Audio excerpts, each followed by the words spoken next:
Good evening, visitors. Welcome to the Australian War Memorial's Last Post ceremony. My name is Troy Clayton, and joining us today from the Royal Australian Air Force is Flight Lieutenant Brendan Bishop. We welcome the veterans who have served, those that are still serving, and the families that love and support them.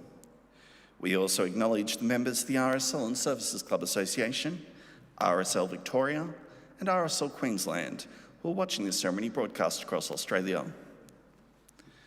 During this evening's ceremony, wreaths will be laid at the base of the pool of reflection by visitors to the memorial.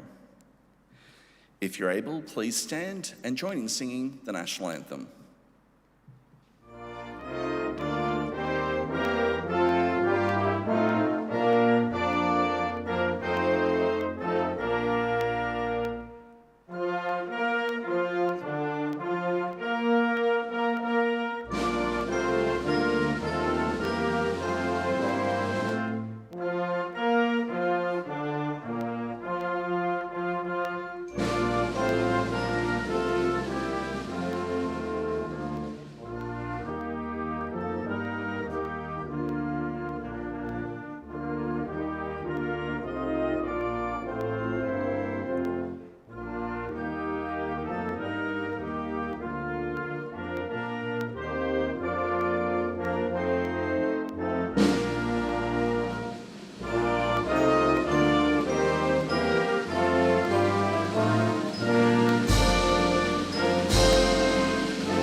The Australian War Memorial was the vision of Charles Bean, Australia's First World War official historian.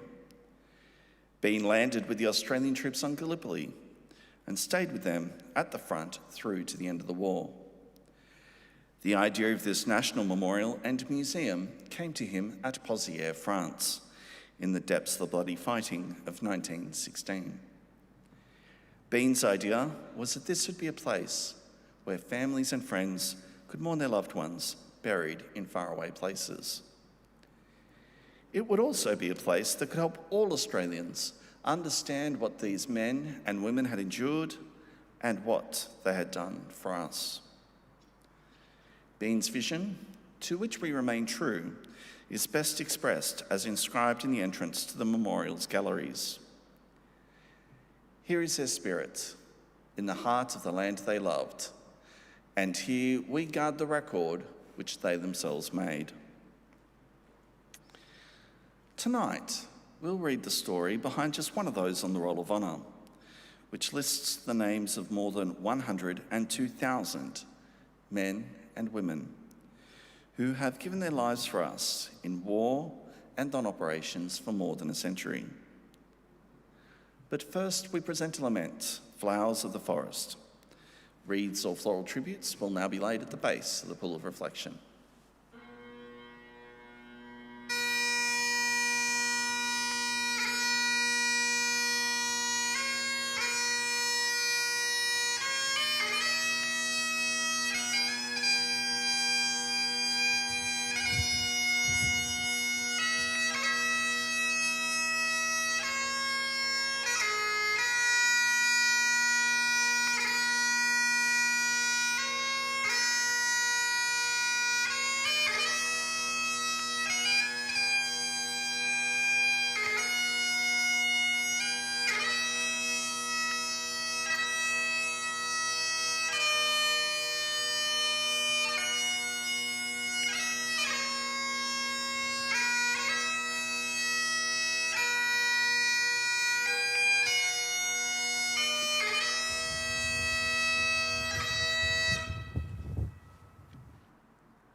Today we remember and pay tribute to Lance Corporal Gilbert Cecil Munday. Gilbert Munday was born on Christmas Day 1890, the third son of Alfred and Melinda Munday of Crystal Brook, South Australia. He grew up in nearby Wanderer, where he attended the local state school. His family were active in the Wanderer East Methodist Church. His father farmed their selection, first with Gilbert's uncle, William, and later on his own for nearly 40 years. Gilbert went on to work as a farmer in the same district, probably on his father's property. Gilbert enlisted in the Australian Imperial Force in February 1915, and shortly afterwards was posted to the newly formed 27th Battalion. He underwent a period of training in Australia, leaving for active service overseas on the 31st of May 1915. After arriving in Egypt, the 27th Battalion spent 2 months training in the desert before leaving, sent to Gallipoli in September. Gilbert Munday arrived on Gallipoli after the major offensives were over. His battalion would have a relatively quiet time until the evacuation at the end of the year. Gilbert was promoted to Lance Corporal while on the peninsula, but in November he was evacuated, suffering from jaundice. He was taken to hospital in Malta, where his recovery was interrupted by a case of dysentery contracted early in the new year. After further treatment in hospital, he recovered his strength on light duties for several more weeks. Lance Corporal Munday returned to his battalion in Egypt a week before they shipped out to Marseille to join the war on the Western Front. The 27th Battalion was first sent to a quieter sector in the north, where the men were able to gain valuable experience of trench warfare conditions. Over the following weeks, the battalion would conduct a number of reconnaissance and raiding patrols into no man's land. On the night of the 5th of May 1916, Lance Corporal Gilbert Munday was a member of a small scouting party sent forward to investigate no man's land. The party was noticed by German sentries not far away and came under fire. When Munday and his lieutenant, John Ross, were wounded, Lance Corporal George Davies and Private Patrick Timmins came to their assistance. Davies escorted Ross from the field with a shattered arm. Timmins remained behind with Gilbert Munday, who was severely wounded and writhing in pain. Although his groans kept the pair in danger of drawing more German fire, they remained safe until Davies could return with a stretcher. The pair then dragged Munday out of no man's land on a stretcher and partly on Davies' back to their own lines. Their effort, which saw them awarded military medals, was in vain. Lance Corporal Gilbert Munday had either died on his way back to his own lines or shortly after arriving there. He was buried nearby and today lies in ex-farm cemetery near Armentières, under the words, "In remembrance of Gil, beloved son of M&A, Munday, a noble sacrifice." In Australia, it was reported that great sorrow was expressed at the loss of such a young, fine fellow. He was well known in and around Crystal Brook and was held in high esteem by a large number of friends. Gilbert Munday died aged 25. His name is listed on the honour roll, on the roll of honour on my right, along with almost 62,000 Australians who died while serving in the First World War. His photograph is displayed today beside the pool of reflection. This is but one of the many stories of service and sacrifice told here at the Australian War Memorial. We now remember Lance Corporal Gilbert Cecil Munday, who gave his life for us, for our freedoms, and in the hope of a better world.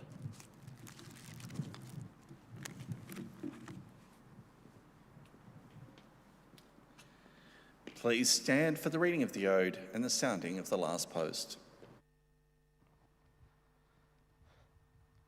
They shall not grow old, as we that are left grow old. Age shall not weary them, nor the years condemn. At the going down of the sun, and in the morning, we will remember them.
lest we forget.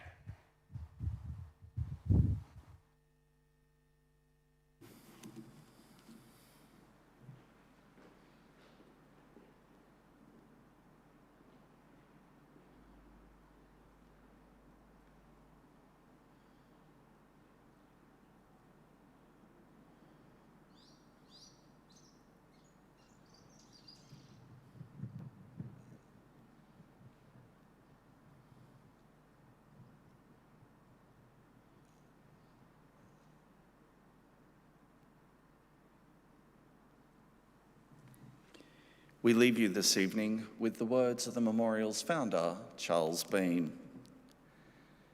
Many a man lying out there at Poziere or in the low scrubber Gallipoli, with his poor, tired senses barely working through the fever of his brain, has thought in his last moments, well, it's over. But in Australia, they will be proud of this. Ladies and gentlemen, girls and boys, that concludes the last post ceremony. We'd like to thank you for visiting the Australian War Memorial. Wish you all a very good evening. Thank you.